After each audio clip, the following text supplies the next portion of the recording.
Ludwig Kincarini, there are so many crises to choose from: housing, debt, energy. So where does the crisis of crowding fit in?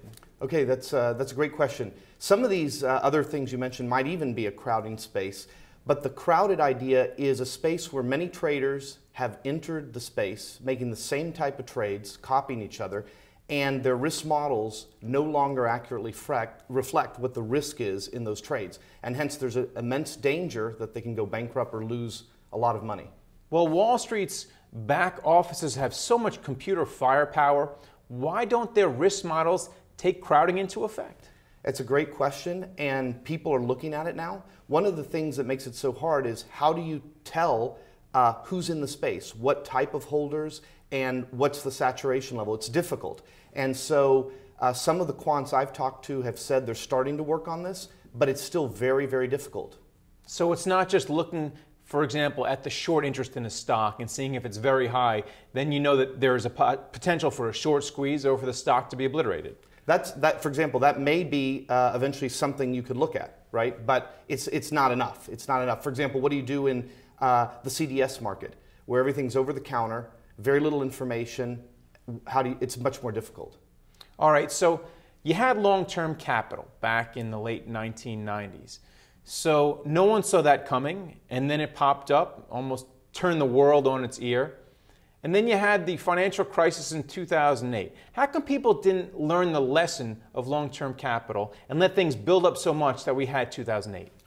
That's the million-dollar question. I'll give two answers for that. For the hedge funds like long-term capital, including John Meriwether's new fund, which is talked about in my book, they actually did account for LTCM. And so they made their risk models much more conservative, and they did much better in 2008. But 2008, the moves in these markets were about 3 times the moves of 1998. So even if you had been more conservative, when the move is 3 times, you're going to lose a lot more. For the other people, the investment banks, the homeowners, I would say it was a circle of greed. Homeowners certainly weren't involved in LTCM's crisis, and so this was they helped this crisis with their greed and desire for these zero-down mortgages. But would you say the street has gotten a little bit smarter? Because I keep hearing about black swans and tail risks more than ever. Absolutely. I think, like I said before, now some of these quants are trying to model crowded spaces. But it's difficult. So, yeah. So where are the crowds forming right now as far as you can tell? That's, again, another million-dollar question. They're adding up. I'm going to be broke soon. But basically, I would say one area potentially could be the corporate yield market, where corporate yields are coming really narrow. The spreads are coming really narrow, and there are a lot of issuance of debt right now by corporations. So that may be overdone. The risk may be greater than what the return reflects.